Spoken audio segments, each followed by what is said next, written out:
Nisa Bulavanaka. Today I'm going to be making Kokoda, which is one of my favourite Fijian dishes. I really enjoyed in my time over there. Kokoda is a bit different. It's basically fish, but we're going to cook it in, rather than cooking with heat, we're going to be cooking it in citrus juice. Similar to, I guess, the ceviches that they have in Europe, or there's other versions of this in other South Pacific islands. My sister and brother-in-law tell me that there's a Tahitian version of this. My brother-in-law's from Tahiti. It's called, what did she say? Poisson cru. It's called there. Personally, I'm not going to order a fish dish with poison in the title, so bad luck Tahiti, but I'm going to stick with Kokoda today for this dish. Alright, let's see what we've got here. So we've got a nice fillet here. This is red emperor. So you want, in Tahiti, in Fiji they use mainly mahi for this dish, but here, well, whatever you can get that's fresh, but you want a white fish that's fresh, and that's the main thing. It needs to be really fresh. And what else here? We've got a red onion, a spring onion, a couple of chilies, and they're going to be optional. We've got about a few limes here. We'll work out how many of them we need as we go. I've got a green capsicum, red tomato. I've got my coconut cream here, or lolo as they call it in Fiji, and we'll talk about that a bit later too. And I've got salt and pepper. So that's all there is to it for this dish. Let's get to it. Okay, so I've just jumped forward a little bit here. I've got that nice big fish fillet I had.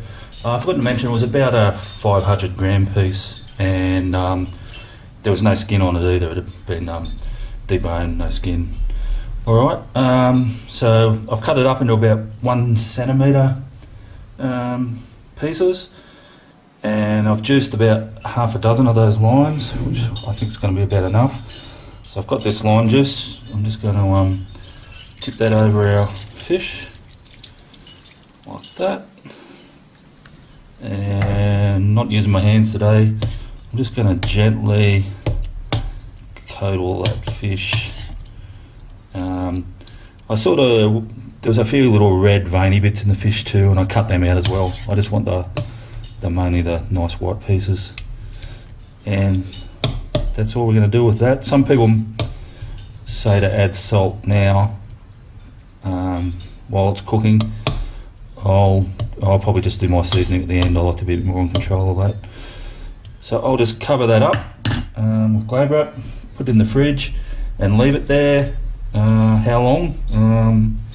Well, how long's a bit of string really. I'm just going to, I've done this a few times now, and between 2 to 3 hours is probably plenty. But you read some recipes and they say to leave it overnight. I think, if you've got super fresh fish, like you'd get in, say, Fiji, for instance, straight off the boat, filled it up, and it was that fresh, you could probably just leave it for half an hour or so, because it doesn't even matter if it's still a bit raw, it's still going to taste good when it's that fresh anyway. Alright, I'll do that anyway, and I'll get back to you at the next stage when we're up to it. Okay guys, I'm just going to quickly show you what I've done here. These are the items we're going to throw into our Kokoda to help give it some colour and flavour. So I've just de-seeded these tomatoes, but I'm going to chop them up fine. Some of the green capsicum, that's going to be chopped up fine. The red onion's going to be chopped up fine. I've got my 2 chilies here. I'm going to chop them up fine. Look, it's not really supposed to be a spicy dish, and the chilies are absolutely optional. In saying that, I'm putting 2 in, but I have de-seeded them, so it's not, and they're not the really spicy chilies. So, and just my spring onion, and that'll just be sliced fine too. So I'll fast forward through the chopping up process and get back to you. I'll just quickly say hello to all my friends over there in Fiji, if you get to see this. I miss everyone over there, wherever you are in Fiji, but especially my friends up in the friendly north there, up around Lambasa and Venera Levu. Anyway, I'll be back for a visit.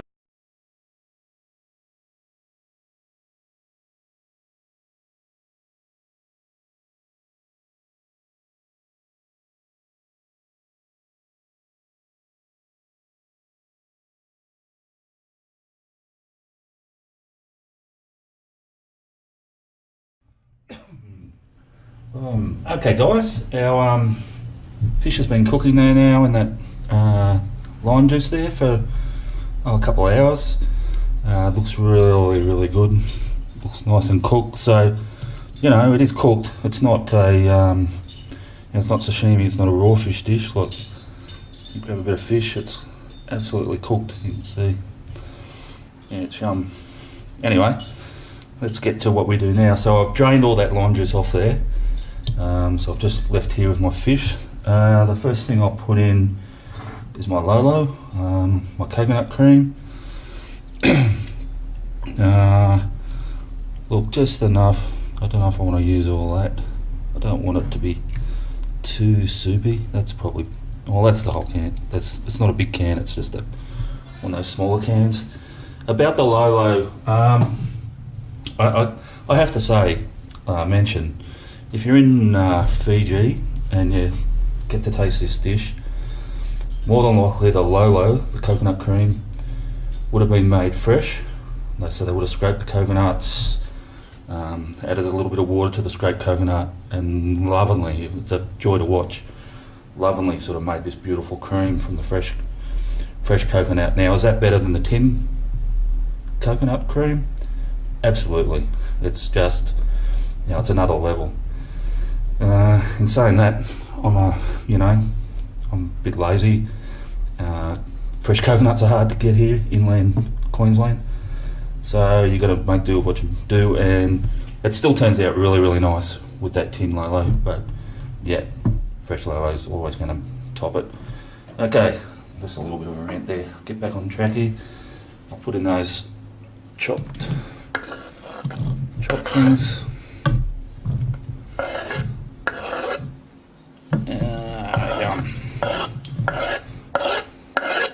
Now those chilies, and yeah, we'll just mix it in with that fish and that. See,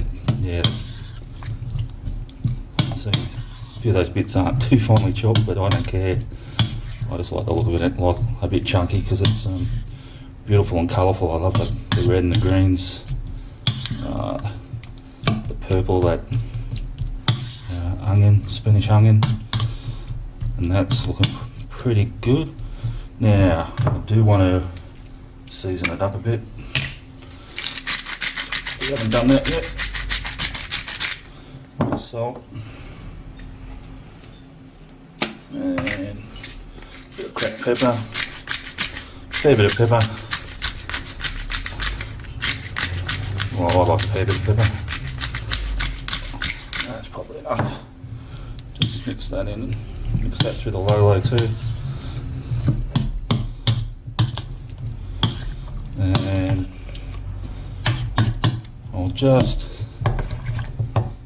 taste a bit of that Lolo. Check the seasoning. A bit more salt.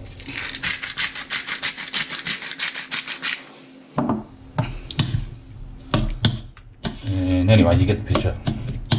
You mix that up till you get the taste right. Now, in my opinion, Lolo needs to be served chilled, so this is all sort of back to room temperature with the Lolo and everything and those veggies added. So what I'm going to do now is cover it again, whack it back in the fridge for, only about 20 minutes, half an hour, just so it's chilled. And then we'll serve it up and I'll get back to you then. Okay, my friends, I've just got my Kokoda out of the fridge. I'm just going to serve it up. Get a big spoonful of it. And again, trying to do this one-handed, but you'll get the picture. Sorry.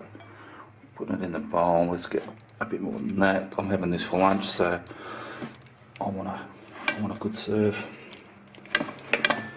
Hang on. Oh, just got to get a bit of leverage on that bowl. Just move it around a bit. A bit more there.